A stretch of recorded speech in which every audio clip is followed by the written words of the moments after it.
ដើម្បីតឡើងការទី DeFi បានដំបូងយើងមាន file មួយនឹងសិនមកហើយយើងមកស្ដាំយកវាថា run as administrator ហើយយើងយក yes មកហើយយើង take តាមវាមកនេះហើយយើង install ហើយយើងរងចាំវាមកស្ទុះធំទៅយើងរងចាំរហូតដល់អានេះវាដើរគ្រប់ 100% អញ្ចឹងណាអូខេអញ្ចឹងបន្ទាប់ពីវា down ហើយវា run ពី3តង់ទៀតអញ្ចឹងណាអញ្ចឹងវាឲ្យយើង run អានេះមួយសារទៀតនេះ run DeFi launcher ហ្នឹងយើងចុច launch មកវាមកបែបនេះចានេះគឺយើងអាចប្រើការបានមួយផ្នែកសម្រាប់ DeFi launcher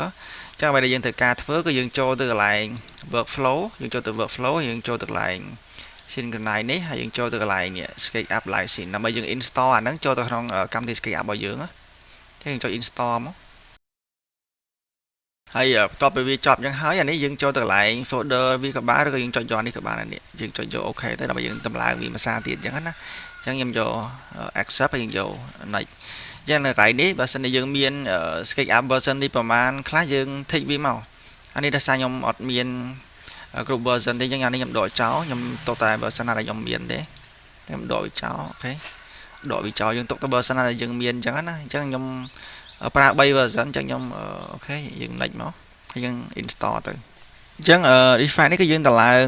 បានអាចប្រើការបានហើយយើងអាចចូលទៅក្នុង new នេះក៏បានឬក៏ចូលទៅក្នុង scale up ហើយយើងបើកតាម license ក៏បានឥឡូវខ្ញុំយក new ខ្ញុំយក test មើលសិនទៅហើយយើងរងចាំវាបន្តិចមកអញ្ចឹងពេលយើងបើកវាដំបូងថ្មីវាដំណើរការបន្តិចអញ្ចឹងនេះគឺវា load 100% ឥឡូវហើយអូខេអញ្ចឹងនេះគឺ DeFi របស់យើងគឺយើងអាចប្រើការបាន 100% ប៉ុន្តែប្រចាំនេះយើងតិចដែរ complete login ណាបើសិនយើងអត់ login ទេអា feature ខ្លះគឺវាអត់បង្ហាញនៅលើហ្នឹងទេ